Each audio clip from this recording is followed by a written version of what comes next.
And good Friday afternoon, South Louisiana. Senior forecaster Joe DiGregorio checking in with you here. Uh, we'll take a look at the current uh, situation before we get into anything next week. Although I do have a bit of good news about next week, but we'll get into that here in a few moments. Right now, taking a look at latest visible satellite imagery, and you see the cold front still has some trailing clouds behind it here.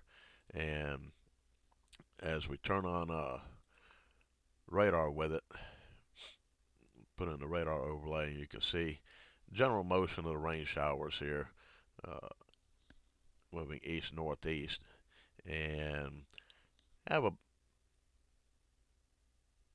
few pops of lightning over near Conroe and Spring, Texas, but that's pretty much it as far as any lightning is concerned.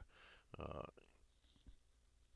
you may have something here over towards southeast Louisiana. Um, that we're not picking up in the scans, but nevertheless, storms, everything's going to remain elevated, and therefore not going to see much of any thunderstorm activity uh, through the day today as this stuff uh, slowly gets out of here, and it'll get out. Unfortunately, it's going to be around most of the day, so um, it's going to make for probably a wet commute on the evening drive home. Uh, but then it's out of here as we get into tonight. So, uh, other than that, um, that's about it as far as any inclement weather. We'll take a look right now at current temperatures across the state right now, and give that a minute to come up here.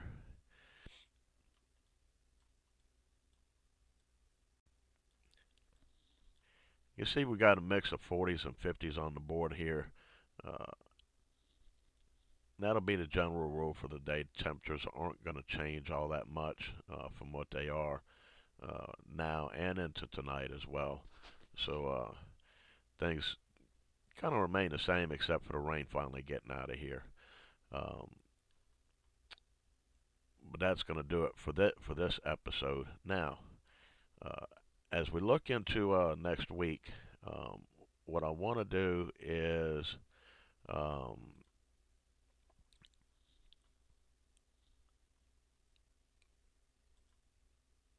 we'll go to the models, and uh, what I will say is that as far as any wintry precip, um, the Euro's backed off completely and has slowed down the timing of the Arctic air getting in here. Now, we're back using the legacy GFS model because the GFS 16 uh, and the FV3 models are having serious data flow issues from INSEP. So um, we're kind of blind with that. But uh, let's take a look now, and we'll run a loop here. And what I'm going to do is I'm going to slow it down just a little bit here. And what you're looking at is the GFS model. And we scroll up just a tad here. And I'm going to put this in a motion from you. This will be from today and going out 384 hours. Now, that's a long ways out. So, you know, again, anything beyond 5 to 7 days, kind of take it with a grain of salt. But uh, what you do is when you look at all these models and then you crunch the numbers, you find that sweet spot, a blend, if you will, and um, therein gives you your forecast or as close as you can get it. So uh, as we're in the next week now, next Thursday, this coming Thursday on February the 11th, and you see the blue area here, that's freezing and below there. We really haven't gotten that down here as of yet. Um, models have backed off on that getting down here a significant amount. So it's not to say it's not up there, but getting down here is going to be an issue. Now you see the front, the trough digging down here. This is as we get into next Friday, a week from today. So you see it blasting down here through Texas and starting to encroach on northern Louisiana. Now watch as we move forward. Now again, this is on the GFS, so we get into Friday, and then we start to get into next Saturday morning on the 13th, Valentine's weekend. So uh, start to move this forward a little bit. Now you can see here, uh, this would be 09 Zulu, which would be 3 a.m. And we're just going to gradually move it forward here. This would be your 6 a.m. Wake up, and for Saturday morning, a week from this coming Saturday, February the 13th. So uh, if the GFS were to verify and play out, uh, this is what you would see. Uh, Again, you got to find that sweet spot or blend between the models and uh, go from there to make your forecast. And you look at all the other data as well. And so if this were to verify, the teens would get down here in the low 20s uh, next weekend. So uh, will it happen? Who's to say? But we're going to give you a look at the latest run of the euro here in just a moment.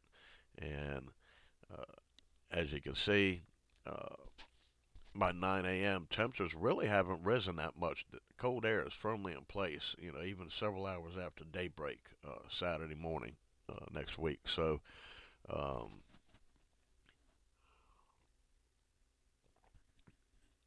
it looks like New Orleans has even cooled off a bit.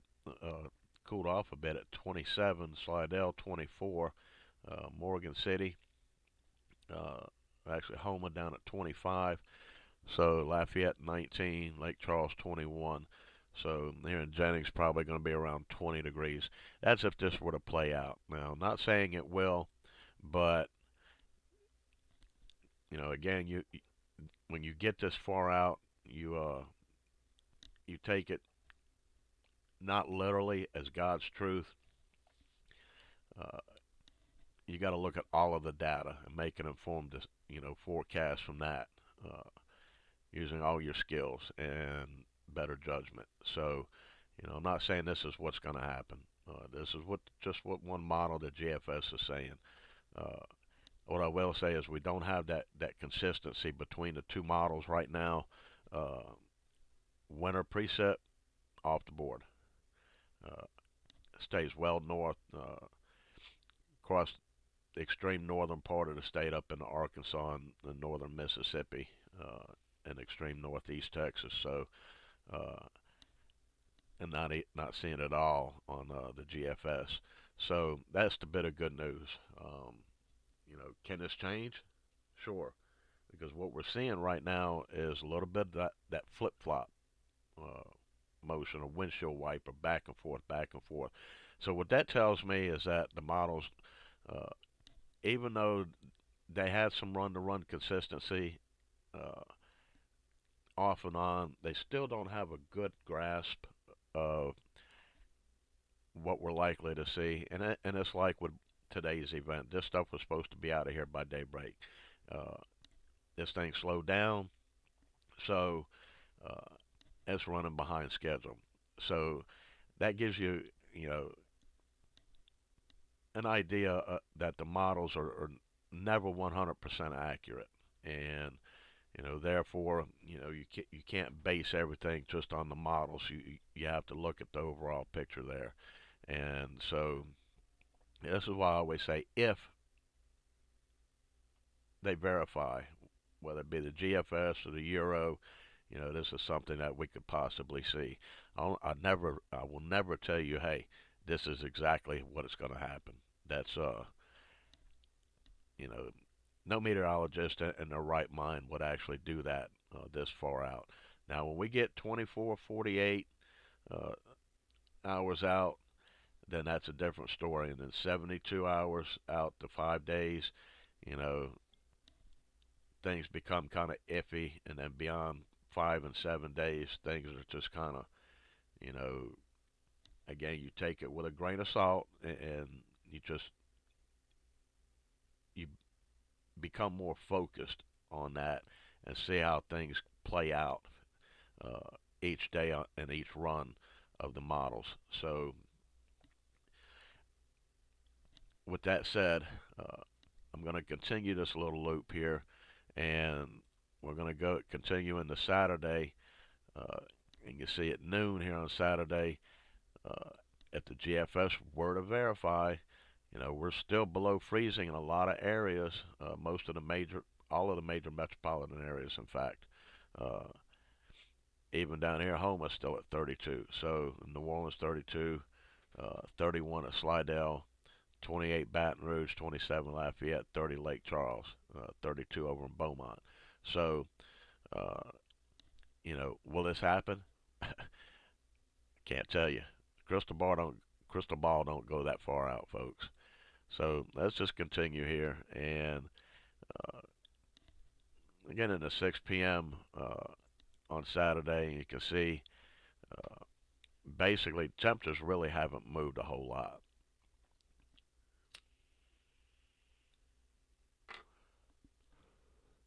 And as we get into Sunday, uh, you see things basically the same. And uh, I'm going to punch it up. And this would be if the GFS, again, if the GFS were to verify, this would be your wake up weather for Sunday morning, Valentine's morning. Uh, 17 in Slidell, 19 Baton Rouge, 19 Lafayette, 22 in Lake Charles, 19 in Ellick, 19 in Natchitoches, 20 in Shreveport, 16 up there in Funroe, 14 in Macomb. So, uh, again, will it play out like this? Who knows? You know, right now, just don't put much stock in it with, to see it for what it is. It's a model. It's telling you something that this could be what we see. And as we move forward now, and we start to get into late Sunday night and then the Monday morning, uh, we see that bitter cold air still hanging around. Uh, so we're 10 days out now, and you really can't give any credibility to this that far out. Um, you've seen how the models have fluctuated over the last several days as I've showed you these, and therefore, this is why I say, it's not panic time now. Rule number 7 is still into effect, and those of you who know that rule, um, when I toss it out the window, that's when you should start beginning to raise your anxiety level. So, for now, Rule 7 is safely locked in place, and uh, as we go through Wednesday of next week, you can see, I mean, not next week, the week following uh, next week, we're 2 weeks out now. So, temperatures start to moderate a bit. So, and we get rid of the Arctic blast. So, um, we even see some 70s in the mix here again. So, then we get our next front coming down. So, again, let's take it literally with a grain of salt right now, until we start to see solid, consistent run-to-run consistencies or consecutive run-to-run consistencies across the board, and they stay that way, uh, which they won't. But if they were to, then that would pick my interest even further. So What I will say is, in advance of this front coming in next weekend, uh, it is likely to be fairly stormy uh, as the warm front lifts north. Uh, that'll set the stage for some thunderstorm activities, and it looks like we get kind of a squall line, if you will, coming through here with that front bringing in the cold air or the Arctic air. So right now, not going to take anything severe out of the mix. However, I don't think it's likely. So uh, it will be stormy Friday or Saturday in the Valentine's weekend there. So next week. So uh, that's if the timeline holds. Now, as we've seen, things have been running a little bit behind schedule. So uh, the timing on this could change. Again, there's so much uncertainty that far out. You really can't, say, yeah, this is exactly what's going to happen. Just present the data to you to give you a general idea. Now, what I will do is we're going to go take a look now at the latest euro, and this will be your temperatures, and we'll look at the precip here in a second, future radar, but we'll just put this into motion here and go through today, and then we get into tomorrow, and you can see. Uh, Actually, slow this down a bit here for you. So the euro only goes out 284 hours versus the GFS, which goes out to 384. So, you know, gives the euro a little more credibility, in saying, anything beyond 240 hours out is basically folly. So, as we get into Friday, you can see that uh, at noon Friday, front's working down, but not as strong. And as we start to get into Saturday,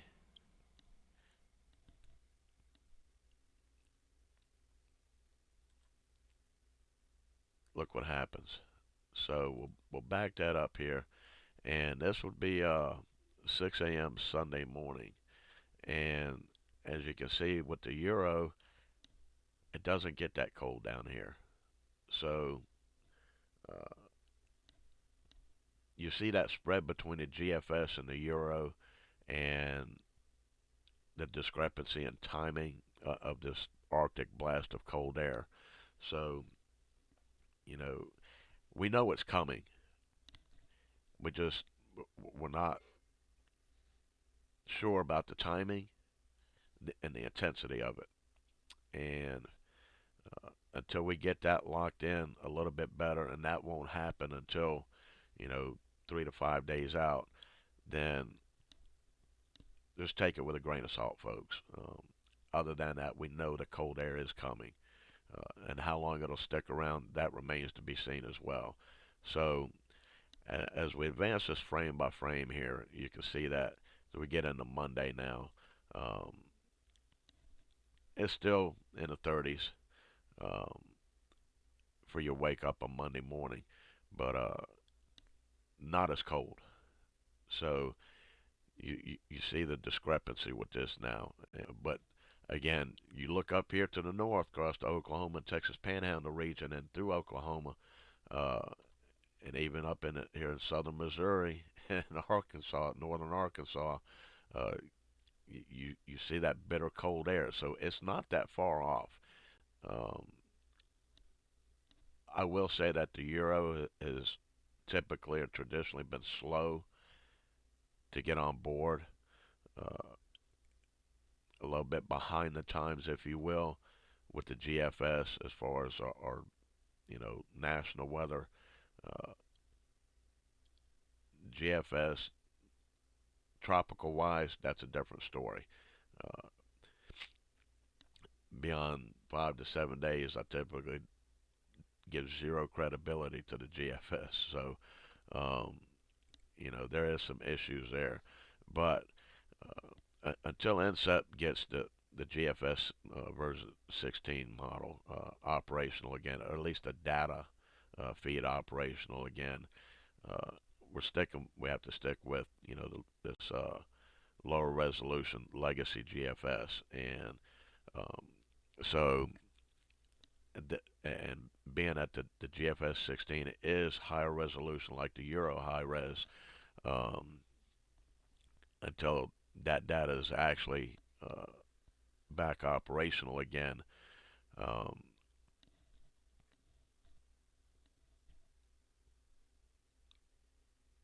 really don't have that good of a look, and there is discrepancies between the legacy GFS and the GFS 16, the newer GFS. So, um, right now you play it by ear. Know that the cold air is coming, possibly next weekend, and be ready for it in case it does materialize. That we do get some teens down here, sort of like what we saw for January of 2018. Um, and so with that, um, I'm going to leave it there all on the table, and I'm not going to dismiss anything, but I'm not going to say anything in particular is going to happen at this point. Other than that, we're going to get some Arctic air down here. Um, so that's about the gist of it. Uh, while we're looking at the euro here, let's go take a look at precipitation. And what I'm going to do is I'm actually going to so this would be Friday, and you can see. Let me back this up a frame here. So this would be noon on Thursday, and start to see that front come through here at noon Thursday next week, and uh, again at the 6 p.m. Thursday next week, you start to see a pretty solid line here and a secondary line behind it here, and this is future radar now that you're looking at. And as we punch this forward here, uh, you can see it kind of breaks down into clusters, and it's not really as intense, but uh, probably going to hear a few claps of thunder with that. Some of the thunderstorms could potentially be strong, but on the non-severe side. So right now, not going to worry about anything severe, at least for the next 8 days moving forward. Now, if that changes, uh, I will let you guys know, and uh, we'll go from there. But at least for now, no worries for the upcoming work week, other than another front coming through here in a couple of days that'll reinforce the chilly air. Um, Temperatures will moderate, kind of like a little bit of a roller coaster ride. But other than that, uh, nothing major with the weather, and that's about going to do it for Friday's early afternoon video briefing. And uh, if you're watching here on YouTube, make sure you smash that thumbs up like button, hit that subscribe button, and hit that notification bell and select all so that you get our notifications when they come in on your smartphone when we post up a video here. So, Facebook, hit that like button and share it, and keep those positive algorithms coming. And same thing with YouTube. You can share from there. So, uh, got to get a whole lot more subscribers. Let's hit that 1,000 subscriber mark, and we'll keep moving. We got a long way to go to hit 1,000 subscribers, folks. So, with that, I'm going to go ahead and close it out for this Friday afternoon, and we'll talk to you again tomorrow. Thanks for watching, and we'll talk to you later. See ya.